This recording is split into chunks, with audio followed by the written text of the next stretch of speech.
نحمدہ و نصلی علی رسولہ الکریم، اما بعد، اعوذ باللہ من الشیطان الرجیم، بسم اللہ الرحمن الرحیم۔ حضرت علی رضی اللہ عنہ کی شہادت اور انتقال کے بعد ان کے بڑے بیٹے حضرت حسن رضی اللہ عنہ کو لوگوں نے جب خلیفہ بنا کر بیعت کر لی تو اس وقت ان لوگوں میں بہت جوش خروش تھا جو حضرت علی رضی اللہ عنہ کے بار بار سمجھانے کے باوجود اکٹھا نہیں ہوئے تھے۔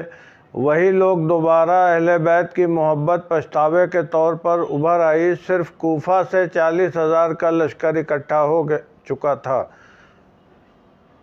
اور باقی علاقوں سے لوگ لگاتار ان کے ہاتھ پر بیعت کرتے جا رہے تھے۔ یہ سب دیکھ کر امیر معاویہ اور عمرو بن عاص کے ہاتھ پیر پھولے جا رہے تھے۔ انہیں لگنے لگا تھا کہ اب خیریت نہیں، تو سوچنے سمجھنے کے بعد انہوں نے ایک سیاسی چال جو بے حد شاطرانہ تھی اسے چل دیا۔ قبیلہ بنی عبد شمس کے 2 لوگ عبداللہ بن عامر اور عبد الرحمن بن سمرہ کو سیدنا حسن رضی اللہ عنہ کے پاس امیر معاویہ نے عمرو بن عاص کے مشورے پر صلح کا پیغام لے کر بھیجا۔ یہاں پر یہ بات جاننا اور سمجھنا ضروری ہے کہ ہسٹری بیان کرنے والوں نے ایسا شو کیا ہے کہ علی رضی اللہ عنہ کی شہادت کے بعد حسن رضی اللہ عنہ کمزور پڑ گئے تھے اور اس وجہ سے امیر معاویہ سے ان کو صلح کرنی پڑی۔ سچائی کو چھپانا اور جھوٹ بولنا اللہ کو ناراض کرنے والا کام ہے۔ حقیقت یہ ہے کہ ان کی فوجی طاقت حضرت علی رضی اللہ عنہ کے دور کے مقابلے بہت بڑھی ہوئی تھی اور ان کے ماننے والوں کا جوش اتنا زیادہ تھا کہ اگر وہ صلح نہ کر کے حملہ کر دیتے تو امیر معاویہ اور ان کے لوگوں کو بھاگنے کا راستہ نہ ملتا۔ آپ خود غور کیجئے کہ امیر معاویہ اگر اتنی اسٹرانگ پوزیشن میں تھے تو صلح کی پہل کیوں کر رہے تھے؟ قرآن اور حدیث کی جانکاری تو دونوں طرف تھی، مگر اس کے مقصد دونوں طرف الگ الگ تھے۔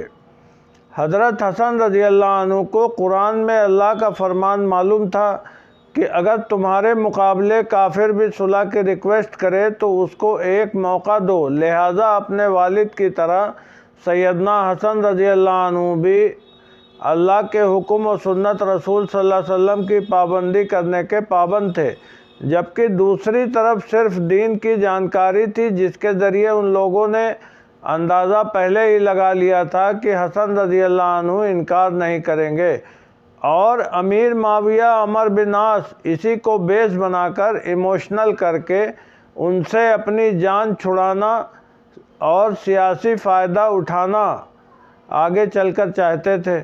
بہرحال حسن رضی اللہ عنہ نے 5 شرطیں رکھیں جو ان لوگوں نے فوراً مان لی۔ اسے صلح حسن کہا جاتا ہے۔ سیدنا حسن رضی اللہ عنہ نے کہا کہ ہماری کچھ شرطیں ہیں، تو یہ اتنے مکار لوگ تھے کہ بنا شرطوں کو سنے ہی کہہ دیا کہ ساری شرطیں منظور ہیں، اور ان لوگوں نے سادے کاغذ پر دستخط کر کے دے دیا کہ شرطیں آپ لکھ لیجئے، ہم نے دستخط کر دیے ہیں۔ حسن رضی اللہ عنہ نیک دل اور اسٹریٹ فارورڈ آدمی تھے اور اللہ اور رسول صلی اللہ علیہ وسلم کے فالو کرنے والا جو بھی ہوتا ہے کسی کے بارے میں بدگمانی نہیں کرتا، لہٰذا وہ شرطیں اس طرح قلم بند ہوئیں۔ نمبر 1، میں آپ کو خلافت سونپتا ہوں مگر آپ قرآن و سنت کے مطابق حکومت چلائیں گے۔ نمبر 2، اپنے انتقال سے پہلے آپ اپنا کوئی جانشین مقرر نہیں کریں گے اور خلافت اگلے لوگوں کے رائے مشورے سے طے پائے گی۔ نمبر 3، اس صلح کے بعد ہمارے کسی ساتھی کے ساتھ بدلہ لینے کی کارروائی آپ کی طرف سے نہیں کی جائے گی۔ نمبر 4، مسجدوں سے گالی گلوچ اور برا بھلا حضرت علی رضی اللہ عنہ کو کہا جا رہا ہے، اسے فوراً بند کریں گے۔ اس کو شب و شتم کہتے ہیں، جو امیر معاویہ کے دور میں بہت زیادہ ہوتا تھا، پورے ملک میں ہر مسجد میں لگ بھگ یہ ہوا کرتا تھا۔ نمبر 5، اہل بیت کا جو وظیفہ 1/5 خلافت راشدہ کے زمانے سے جاری ہے وہ جاری رہے گا۔ ان شرطوں کے علاوہ حسن رضی اللہ عنہ کی طرف سے یہ بات بھی کہی گئی، حضرت عثمان رضی اللہ عنہ کے قتل کا بدلہ جو آپ کے بقول میرے والد نہیں لے رہے تھے، آپ فوری طور سے لے کر دکھائیں گے۔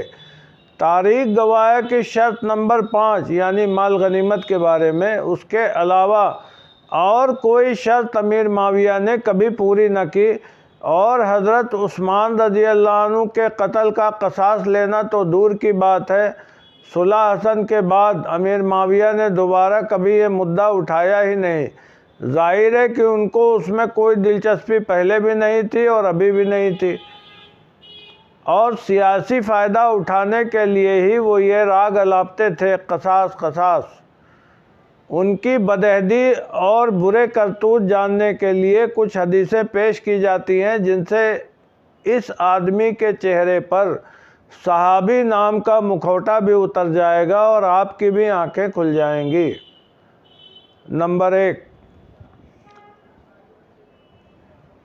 عبد الرحمن بن عبد الرب الکعبہ کا بیان ہے، میں مسجد میں گیا، وہاں عبداللہ بن عمر بن عاص رضی اللہ عنہ خانہ کعبہ کے سائے میں بیٹھے تھے۔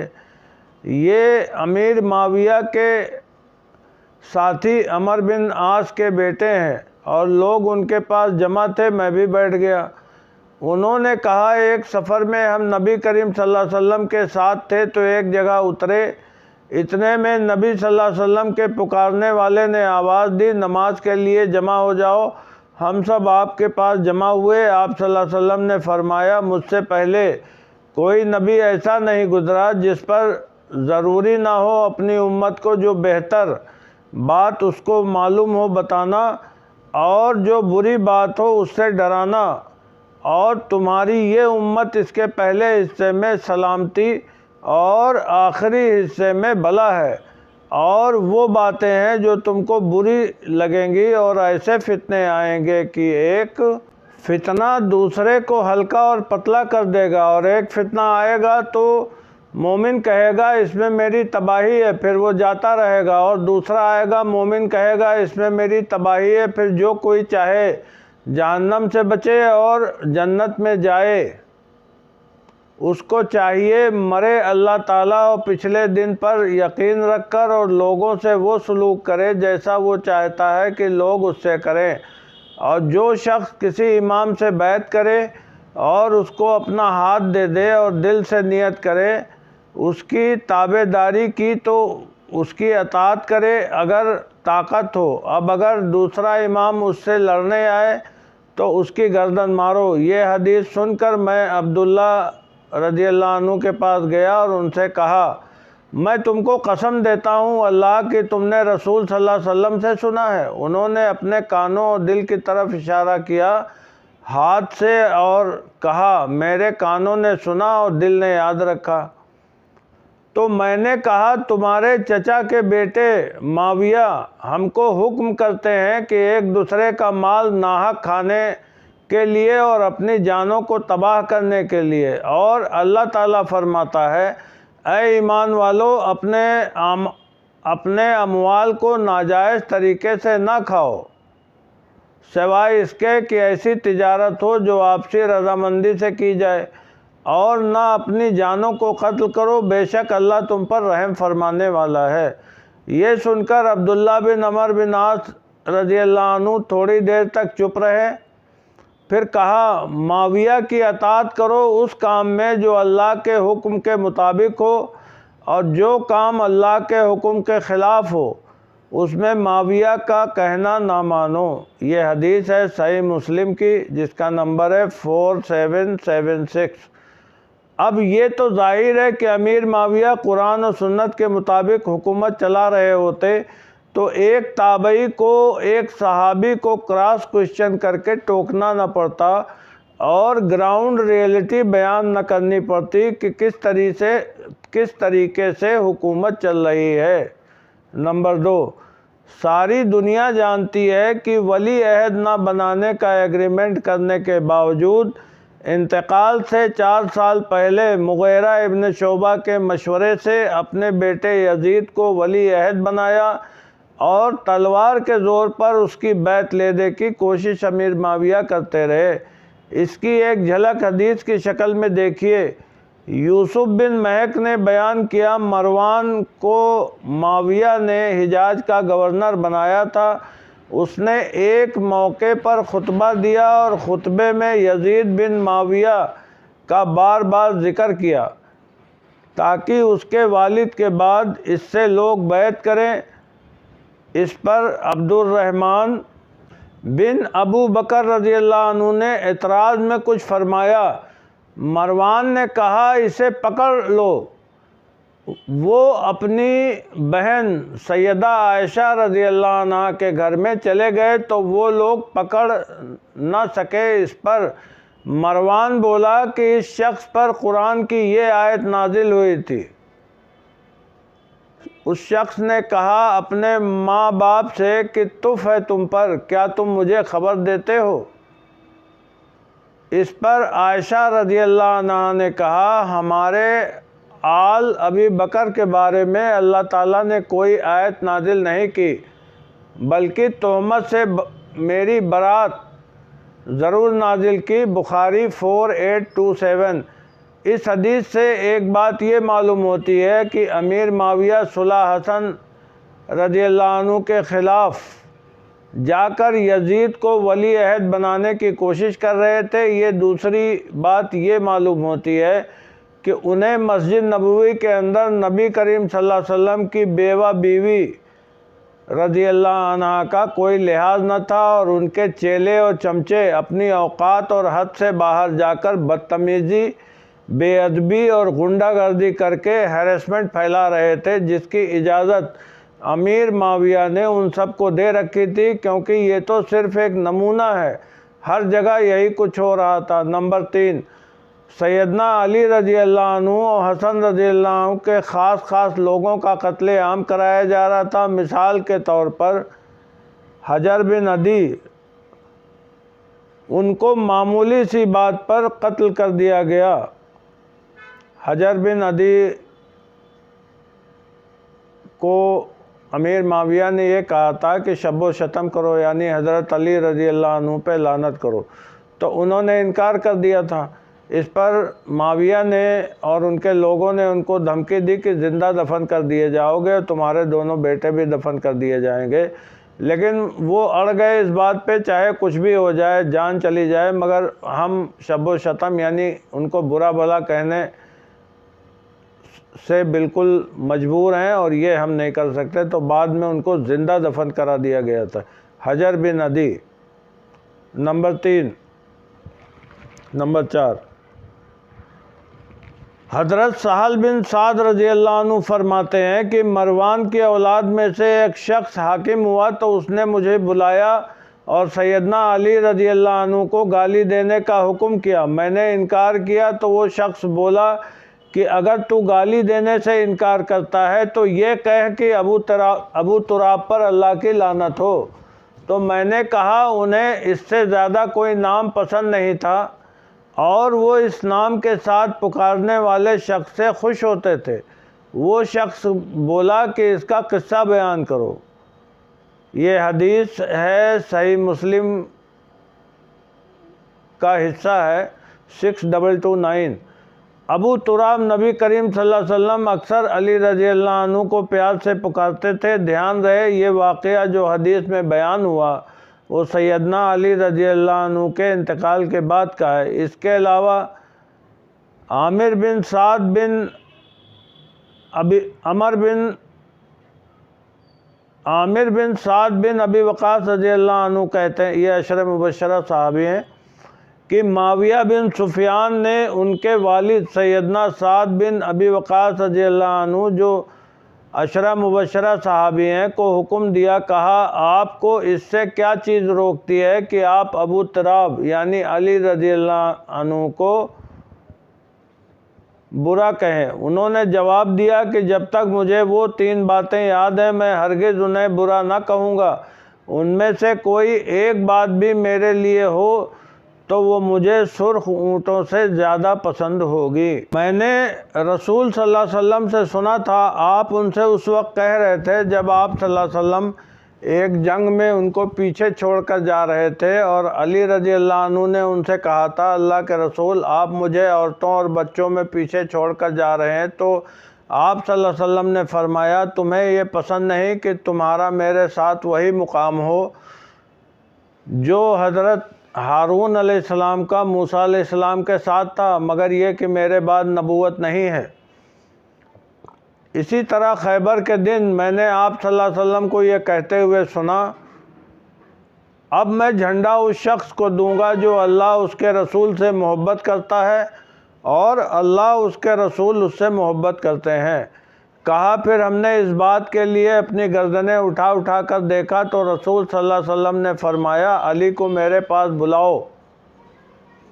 انہیں آشوب چشم یعنی آنکھیں آ گئی تھیں کی حالت میں لایا گیا۔ آپ صلی اللہ علیہ وسلم نے ان کی آنکھوں میں اپنا لعاب دہن یعنی تھوک مبارک لگایا اور جھنڈا انہیں عطا فرمایا۔ اللہ تعالیٰ نے ان کے ہاتھ پر خیبر فتح کر دیا۔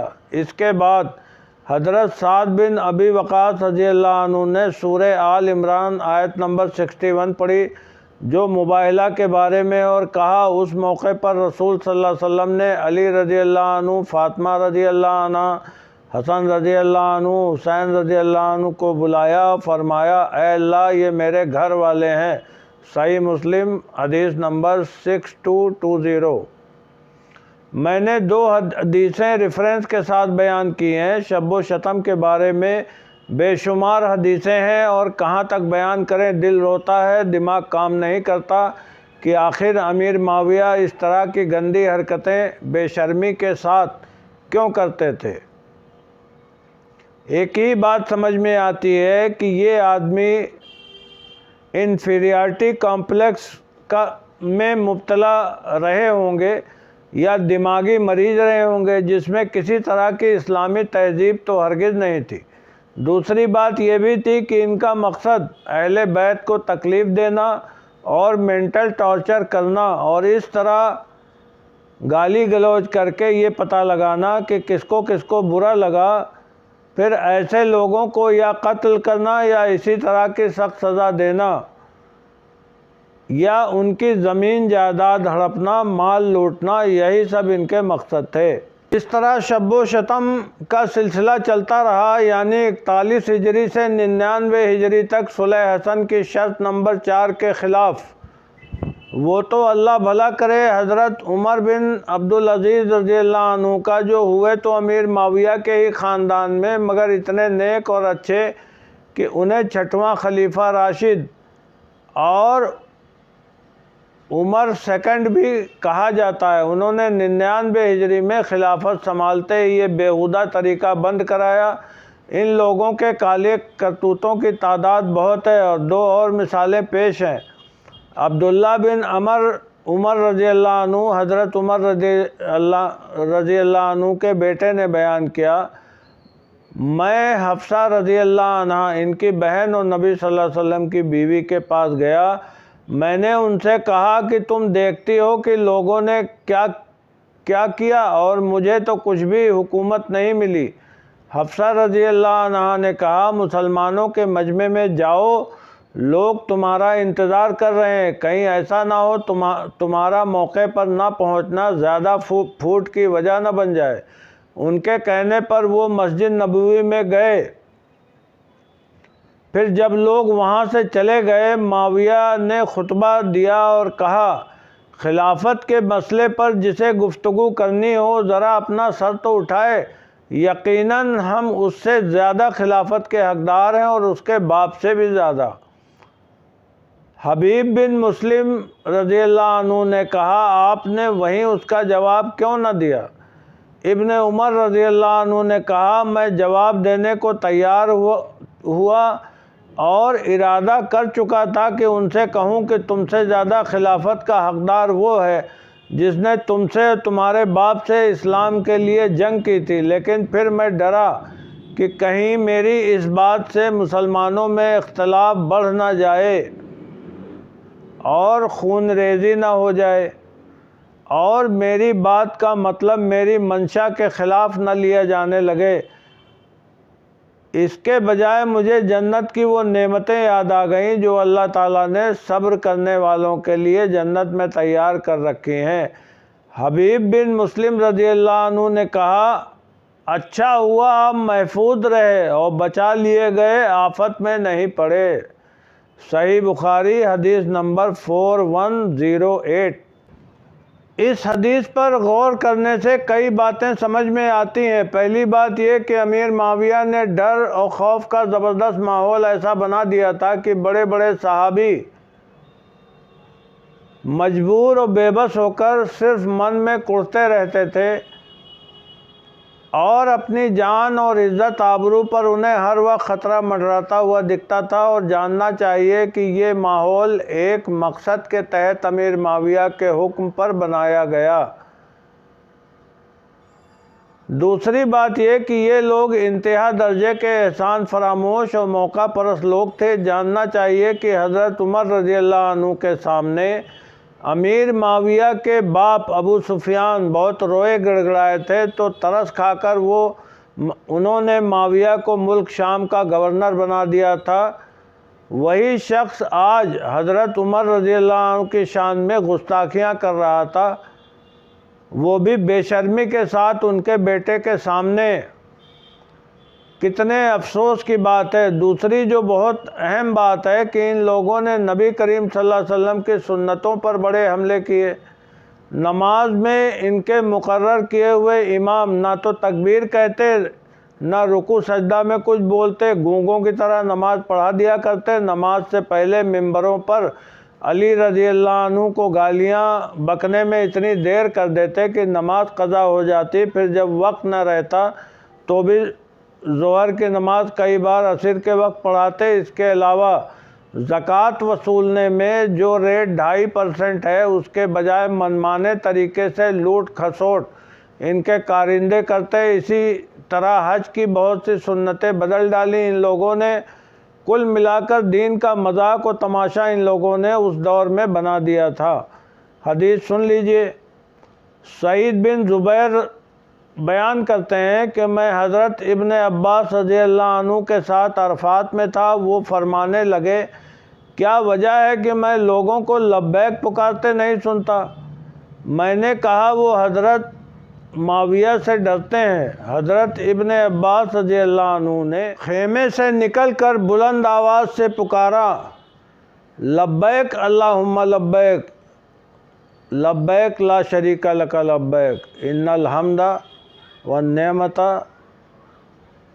تعجب ہے کہ انہوں نے حضرت علی رضی اللہ عنہ سے بغض یعنی نفرت رکھنے کی وجہ سے رسول صلی اللہ علیہ وسلم کی سنت چھوڑ دی ہے۔ یہ حدیث ہے سنن نسائی کی، جس کا نمبر ہے 3009۔ اس طرح سے بات صاف ہو جاتی ہے کہ سیدنا حسن رضی اللہ عنہ سے امیر معاویہ نے صلح اپنے اوپر آئی مصیبت ٹالنے کے لیے کر لی تھی، اور اس کی پابندی وہ کر نہیں رہے تھے، اور ان کا ایسا کریکٹر شروع سے رہا ہے، اپنا الو سیدھا کرنا اور ایک سچے پکے مسلمان کی طرح کبھی وعدے کی پابندی نہ کرنا، ہمیشہ ان کا یہی طریقہ رہا ہے۔ بہت سے لوگ جو سمجھتے ہیں کہ حسن رضی اللہ عنہ کمزور تھے یا مجبور ہو کر صلح کی، تو ایسا نہیں تھا۔ آپ حدیث سنیں۔ سیدنا حسن بصری رحمۃ اللہ علیہ فرماتے ہیں، جب حسن رضی اللہ عنہ امیر معاویہ کے خلاف لشکر لے کر نکلے تو عمر بن عاص نے امیر معاویہ سے کہا، میں ایسا لشکر دیکھتا ہوں جو اس وقت تک واپس نہیں جا سکتا جب تک اپنے مخالف کو بھگا نہ لے۔ پھر امیر معاویہ نے کہا، مسلمانوں کے اہل و عیال کا کون کفیل ہوگا؟ جواب دیا، میں۔ پھر عبداللہ بن عامر اور عبد الرحمن بن سمرہ نے کہا، ہم امیر معاویہ سے ملتے ہیں اور صلح کے لیے کہتے ہیں۔ حسن بصری رحمۃ اللہ علیہ کہتے ہیں، میں نے ابو بکرہ رضی اللہ عنہ سے سنا، انہوں نے بیان کیا کہ نبی صلی اللہ علیہ وسلم خطبہ دے رہے تھے۔ حسن رضی اللہ عنہ آئے تو آپ صلی اللہ علیہ وسلم نے فرمایا، میرا یہ بیٹا سید ہے اور امید ہے کہ اس کے ذریعے اللہ مسلمانوں کی 2 جماعتوں میں صلح کرا دے گا۔ صحیح بخاری حدیث نمبر 7109۔ جاننا چاہیے کہ قرآن میں اللہ سبحانہ و تعالیٰ کا فرمان ہے کہ جنگ کے میدان میں اپوزٹ لوگ صلح کی درخواست اگر کریں تو قبول کرو، چونکہ سیدنا حسن رضی اللہ عنہ قرآن و سنت کے پابند تھے، اسی لیے انہوں نے اپنی ناراضگی اور غصہ درکنار کرتے ہوئے صلح کر لی۔ ان کا دل صاف تھا مگر گندگی اور مکاری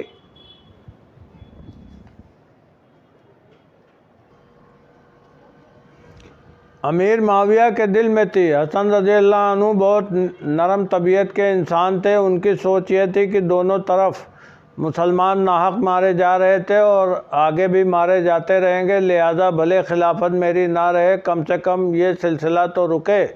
انہوں نے جو خلافت معاویہ کو سونپی اسے بیعت کہنا اور سمجھنا بہت ہی غلط بات ہے، اور یہ بالکل بھی مناسب نہیں ہے۔ بیعت کرنا اور خلافت ہینڈ اوور کر دینا، دونوں میں زمین و آسمان کا فرق ہے، بات کو سمجھیے۔ حقیقت میں یہ ایک ایڈجسٹمنٹ کی شکل تھی جو صرف ایک فارمیلٹی تھی، ورنہ ایسا حسن رضی اللہ عنہ کو امیر معاویہ میں کوئی خوبی تو اچانک دکھنے نہیں لگی کہ وہ دل سے بیعت کر لیتے، کیونکہ اپنے والد علی رضی اللہ عنہ کے ساتھ پیچھے جنگوں میں وہ شامل رہے تھے اور امیر معاویہ کے کیریکٹر سے کافی حد تک واقف رہے تھے۔ انہوں نے یہ سوچا کہ ایک صحابی رسول کم سے کم صلح کی شرطوں کو تو پورا کر ہی دے گا۔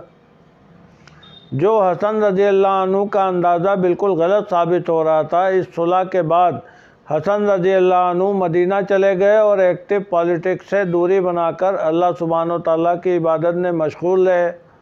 حالانکہ ان کو جانکاریاں پہنچتی رہتی تھیں کہ امیر معاویہ صلح کی پابندی نہیں کر رہے، کیونکہ باتیں چھپتی نہیں۔ اب بات کو سمجھیے، چور کے داڑھی میں ہمیشہ تنکا ہوتا ہے، یا آپ اسے گلٹی کانشس بھی کہہ سکتے ہیں۔ سیدنا حسن رضی اللہ عنہ سے امیر معاویہ کو کھٹکا لگا رہتا تھا کہ کہیں ایسا نہ ہو بدعہدی کی وجہ سے یہ دوبارہ چڑھائی نہ کر دیں، لہٰذا ایک سازش رچی گئی کہ یہ راستے سے ہٹا دیے جائیں تو ہی اچھا، کیونکہ وہ ایک کانٹے کی طرح ان لوگوں کو چبھ رہے تھے، لہٰذا پہلے ان کو دھوکے سے سلو پائزن دیا جاتا رہا، جس کی کوانٹٹی بڑھائی جاتی رہی، اور آخرکار وہ دن آ گیا جب وہ دنیا سے چل بسے۔ کہا جاتا ہے کہ آخر میں دھوکے سے پسا ہوا ڈائمنڈ ان کو پانی میں ملا کر دیا گیا، جس کے نتیجے میں ان کا ڈائجسٹیو سسٹم اور خاص طور سے لیور ڈیمیج ہوا۔ جب طبیعت زیادہ بگڑی تو ٹوائلٹ گئے اور وومٹنگ ہوئی تو لیور کے چھوٹے چھوٹے ٹکڑے نکلے، اور اسی درمیان سیدنا حسین رضی اللہ عنہ ان کو دیکھنے آئے۔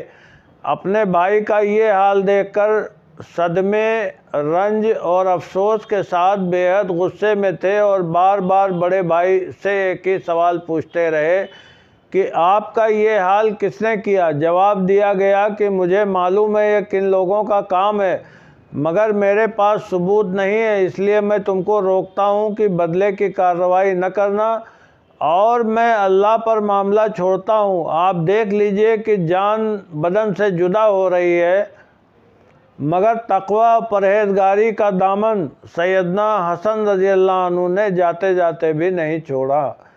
اللہ کی لعنت، تمام فرشتوں کی لعنت اور تمام لعنت کرنے والوں کی لعنت ہو ان پر جو اس قتل ناحق کے ذمہ دار ہیں۔ آپ ایک بات اچھی طرح سمجھ لیجئے کہ پوری دنیا کے قانون میں پرائم سسپیکٹڈ وہ آدمی ہوتا ہے جو اس قتل کا بینیفیشری ہو، اور ظاہر ہے امیر معاویہ کے راستے کا کانٹا حسن رضی اللہ عنہ ہی تھے، کیونکہ صلح حسن کے خلاف جو چل رہا تھا اسے یہ اندیشہ تو لگا ہوا ہی تھا کہ دوبارہ وہی فوجی کارروائی نہ کر بیٹھے جیسے صلح حسن سے پہلے ہوئی تھی۔ نیچے ایک حدیث بیان کی جاتی ہے جو معاملے کو کافی حد تک صاف کر دیتی ہے۔ خالد بیان کرتے ہیں، مقدام بن مادی کرب رضی اللہ عنہ اور ایک بنو اسد کا ایک شخص کنسرین کے رہنے والے امیر معاویہ کے پاس آئے تو امیر معاویہ نے مقدام رضی اللہ عنہ سے کہا، آپ کو خبر ہے حسن بن علی رضی اللہ عنہ کا انتقال ہو گیا ہے؟ مقدام رضی اللہ عنہ نے یہ سن کر انا للہ و انا الیہ راجعون پڑھا تو ان سے ایک شخص امیر معاویہ نے کہا کہ آپ اسے کوئی مصیبت سمجھتے ہیں؟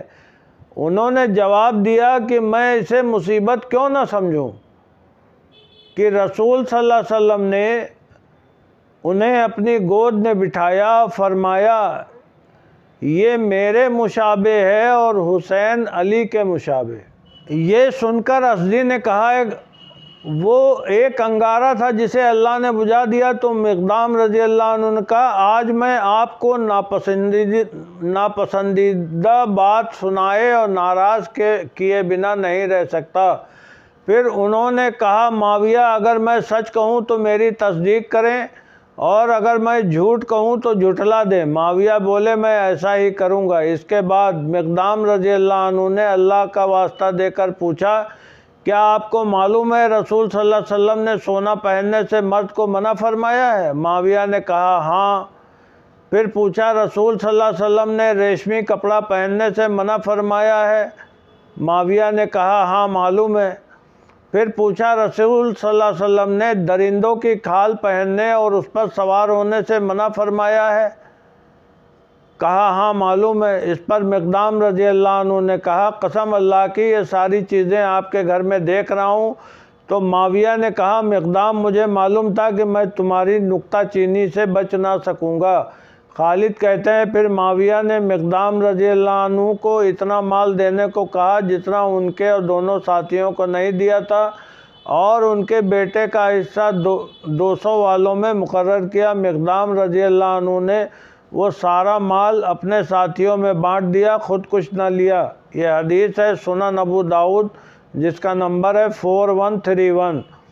مقدام بن مادی کرب رضی اللہ عنہ سینئر صحابی ہیں، سابقون الاولون ہیں، اور اتنے بولڈ تھے کہ معاویہ کے دربار میں ان کو غصہ آ گیا تو بنا ڈرے امیر معاویہ کو کھری کھری سنا ڈالی۔ جس درباری چمچے نے امیر معاویہ کو جو حسن رضی اللہ عنہ کے انتقال سے خوش تھے اور خوش کرنے کے لیے حسن رضی اللہ عنہ کو آگ کا انگارہ کہا، اس کا مطلب یہ ہے کہ وہ انگارے کی طرح امیر معاویہ کے لیے خطرناک تھے، اس کا یہی مطلب رہا ہوگا۔ اللہ نے بڑا اچھا کیا جو انہیں موت دے دی۔ اس بات پر مقدام رضی اللہ عنہ کو غصہ آیا تو انہوں نے بھری مجلس میں امیر معاویہ کی فیملی کے کیریکٹر کی دھجیاں اڑا کر رکھ دیں۔ اللہ تعالیٰ سے دعا ہے کہ رسول صلی اللہ علیہ وسلم کے اہل بیت کی محبت ہمیں عطا فرمائے، آمین ثم آمین۔ اللہم صلی علی محمد وعلی آل محمد کما صلیت علی ابراہیم وعلی آل ابراہیم انک حمید مجید۔ سبحان ربک رب العزت عما یصفون وسلام علی المرسلین والحمد للہ رب العالمین۔